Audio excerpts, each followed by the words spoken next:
Hey my dear data friends, it's Nicola from Data Mozart. Let's continue our DP-600 learning journey. In this video I want to extend on the previous one where we touched upon DAX variables and iterator functions.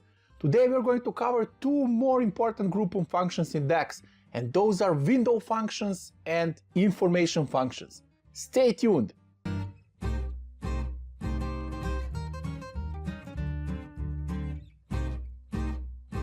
If you are coming from the SQL world, you might have already heard about window functions. However, window functions are relatively new enhancement in the DAX language. Similar to SQL, they aim to provide a possibility to calculate specific expressions over a sorted and partitioned set of rows. Three main DAX window functions are index, offset, and window. By leveraging these functions, you can easily calculate something like sorting customers by total amount spent and comparing the current customer with the previous customer, compare the sales from the current year and previous year, calculating moving averages or running totals in a window of n quarters, months, dates. When you use window functions, it's important to understand their arguments, order by and partition by. Partition by determines the window itself, or simply said, the subset of rows that you want to apply the calculation on, whereas order by defines the sorting order of the results within the window. Let's first introduce the index function. This function simply returns a particular row of the table based on its position. For example, if you want to return the brand with the highest sales, you can use the index function and specify number 1 for the best performing brand. In case you want to return the second highest performing brand, then you simply modify the numeric value in the first argument of the index function. In this example, we haven't used partition by clause, which means that we performed our calculation on the entire table. Now, let's imagine that we need to identify the highest selling brand within each category. So, not the overall highest selling brand, we already calculated that, but a top performer in each category, such as audio, computers, and so on. Partition by will create smaller subtables within the main table, and then we perform our calculation in the scope of each of these smaller subtables. Offset function returns the row relative to the current row.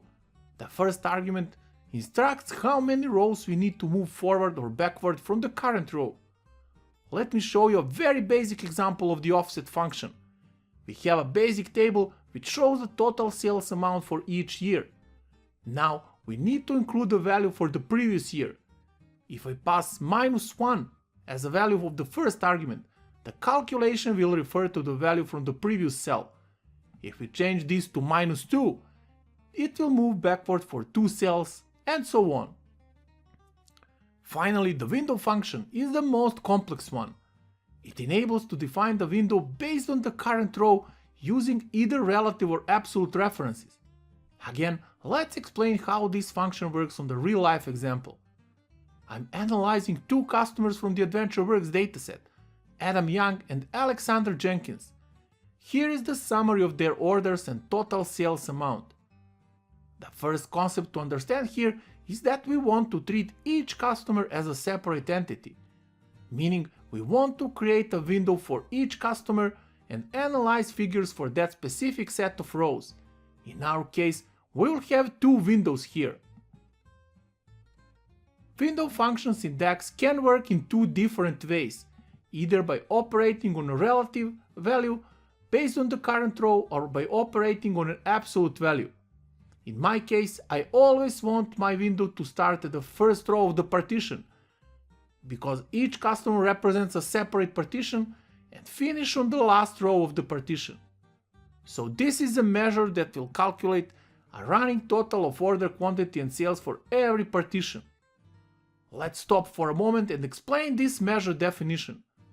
As a calculate filter modifier, we are going to use a window function. The first argument, number 1, determines where the window starts. Because the second argument is ABS, absolute, this means that the window starts at the beginning of the partition. Next, we define where the window ends. Since we are using a negative value, -1, and ABS, this means that the window ends in the last row of the partition. After that, we are defining a table expression from which the output row will be returned. Finally, data will be sorted by date within the window, starting with the earliest date, and partitioning will be performed on a customer. Each customer is a separate window.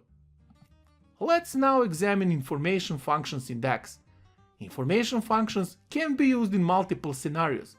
The most common scenario is when you need to obtain information about a data type or filter context. For example, containString function will return true if one text string contains another text string, or has one value, which evaluates to true if there is only one value in the specific column.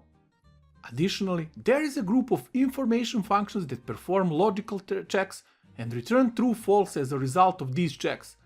Some of the most frequently used functions are isBlank, isEmpty, isError, isFilter, isInScope, and so on. Another group of information functions starts with the keyword info.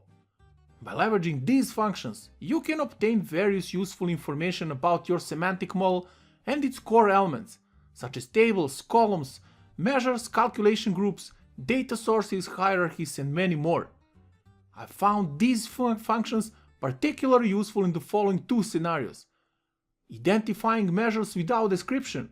A recommended practice is to have a proper description of each measure in your semantic model, so that users understand its purpose and the logic behind a specific calculation.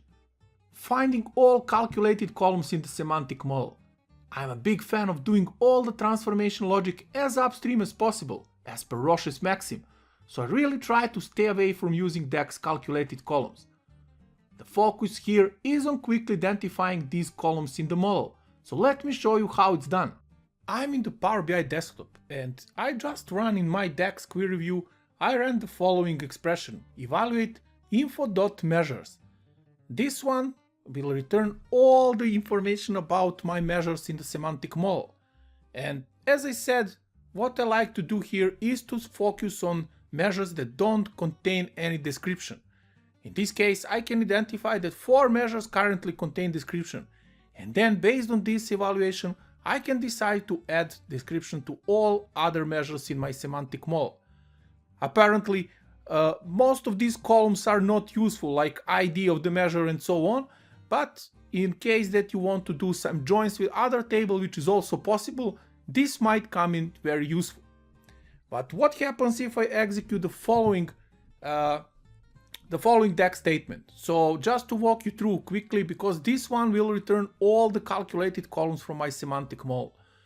So in the first part, I'm defining a variable that collects the information from all the tables in my semantic model, except hidden tables. And then I want to return table ID and table name. This is relevant for later joining. Then I retrieve all the information about the columns in my semantic model, except row number columns, because I'm not interested in that columns. And finally, to combine those two in the final result, I'm using natural inner join function and joining those two tables, columns info and tables info, and finally retrieving some of these columns in my final result. Of course, I want to switch the numeric value of my column type. Number 1 is related to data column and number 2 is calculated column. And finally, in the result set, I'm evaluating my combined result set and filtering it on the calculated column. So essentially, I just want to return DAX calculated columns from my semantic model. And if I execute this DAX statement, you can see that I have now a table name, a column name, description is missing, and in this case I have that the column type is calculated column, and this is my DAX formula, DAX definition of these calculated columns. This way I can quickly and easily identify all DAX calculated columns in my semantic model. I sincerely hope that you enjoyed this video. If you find this video useful, please make sure to click this like button down below. Also, if you want to stay up to date with latest features and functionalities in Microsoft Fabric and Microsoft Power BI, make sure to subscribe to Data Mozart channel. See you soon!